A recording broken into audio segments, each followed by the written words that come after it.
आहे याच्यामध्ये. बाकीच्या 2 अम्युनिटी बिल्डिंग आहेत, एक स्कूल बिल्डिंग आहे आणि तेव्हा सगळे विखुरलेले आणि सगळे ते पूर्ण भरलेले आहेत. जवळजवळ 15,000 असतील असा प्लॅन आहे.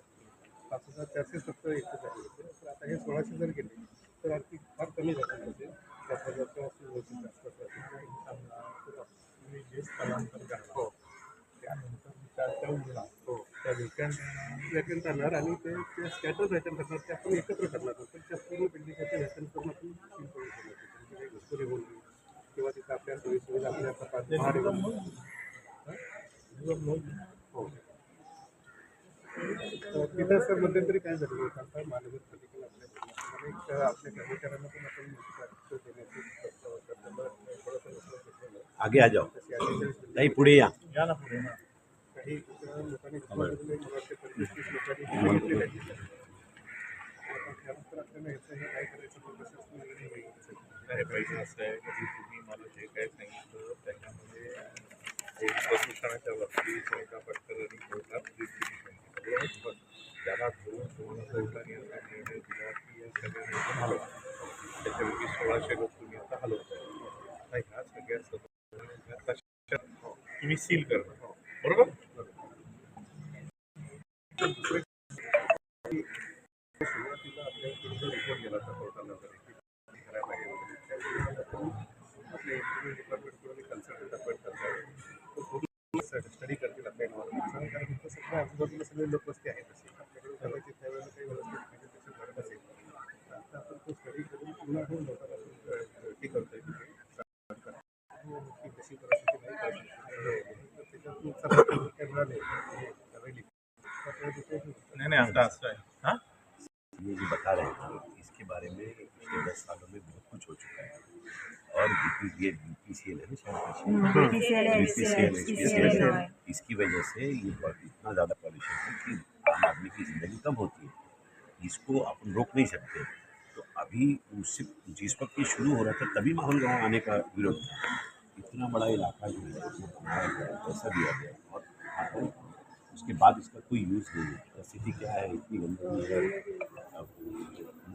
पानी निकासी का कोई रास्ता नहीं है बहुत कंडीशन खराब है यहाँ तो ये आम आदमी को ला के यहाँ रखना उसकी ज़िंदगी से खिलवाड़ करना तो मुझे लगता है कि ये वेकेंट ही होना चाहिए और यहाँ कोई दूसरे पद की चीज़ें इस्तेमाल होनी चाहिए जो भी आपका मला काय सांगतो तुम्ही बघा आता तुम्ही प्रस्ताव आणलाय उद्वाहनाचा ज्याने कोणी आणलं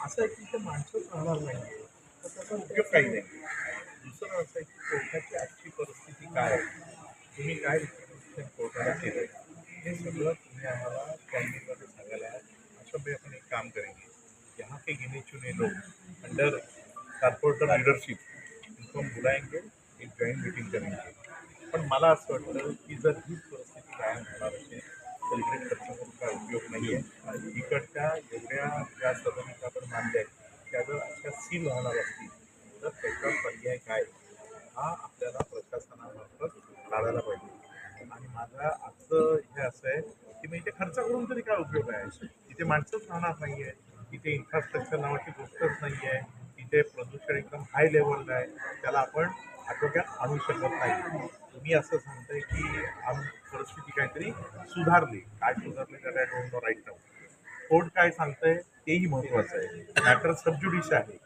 मला मुझे ऐसा लगता है अशरफ भाई यहाँ चर्चा करने से कोई फायदा नहीं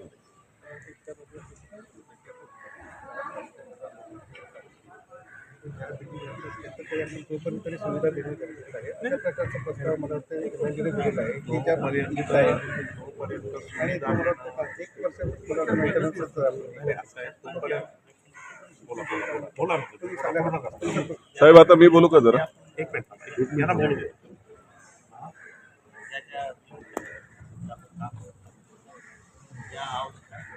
तुम्ही आता मला पाठवलं ते आवश्यक आहे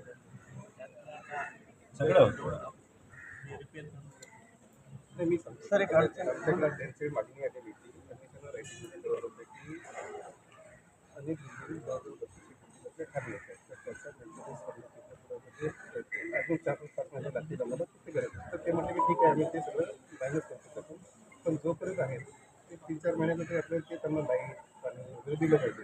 ह्युमॅनिटेरियन ग्राउंडवर जे काय करायचं तेच कलेक्टर करेल. आणि 1,00,000 जिथे तुम्हाला काहीतरी साहेब आता 2013 पासून आम्ही इथे आलो सुरुवातीला बिल्डिंग नंबर 19 मध्ये. सर्वात पहिले आम्ही चालू म्हणजे आता आमची बिल्डिंग इथे रजिस्टर्ड झालेली आहे 2023. पहिला आले आणि त्याच्यानंतर आमच्या नंतर एक मिनिट ऐकलं एप्रिल 2013ला 19 आली, त्यानंतर ऑगस्ट 2013ला 7 नंबर आली. त्यांना माहित नाही कदाचित. आणि ते रजिस्टर पहिले आपली झाली, त्यांची झाली, परंतु जे रजिस्टर पर आता 2 ह्या बिल्डिंग आहेत. मी त्या दिवशी पण साहेबांना सांगितलं होतं, भोसले साहेबांना. आता 23ला आपण रजिस्टर्ड झालोय 2023ला. आता ज्या समजा रजिस्टर्ड झाल्यात तिथे पण जसं मी त्यांना म्हटलं तो 1 टाइम रिपेअरिंगसाठी आम्हाला सांगितलं होतं की तुम्हाला ते सगळं बीएमसी महानगरपालिकेकडून देण्यात येईल. हे सेक्रेटरी आहेत, मी चेअरमन आहे स्वतःच्या सोसायटी. तर त्या अनुषंगाने आम्ही भरपूर ते त्याचं फॉलोअप पण चालू आहे. आता हे इलेक्शन आलं, ते आलं, हे आलं, ते म्हणत ते ऍक्च्युली पेंडिंग राहिलेले आहे. किंवा आम्ही हे प्रश्न विचारले व SRS आहे आपण तिकडे खर्च कर. आता ही परिस्थिती कळते की मीरा पाटकर कोर्टात गेल्या, कोर्टाने असं नाही. मला असं वाटतं की सगळ्या गोष्टींची चर्चा आणि उत्तरं इथे मिळणार नाही.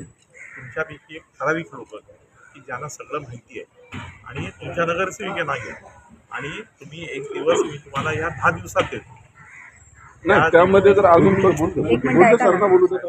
बोला. तुम्ही या 10 दिवसात या, मी तुम्हाला एक मीटिंग देतो आणि आपण जॉईंटली बसून याच्यावर काय तोडगा काढता येते बघा. तुमचा एक मुद्दा बरोबर आहे की जर राहण्याची परिस्थिती नसेल तर तुम्ही रजिस्टर कशाला.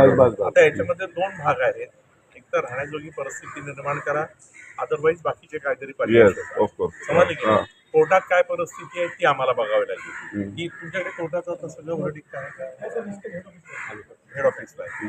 त्यामुळे त्या सगळ्यांना आम्हाला तिथे बोलवावं लागेल.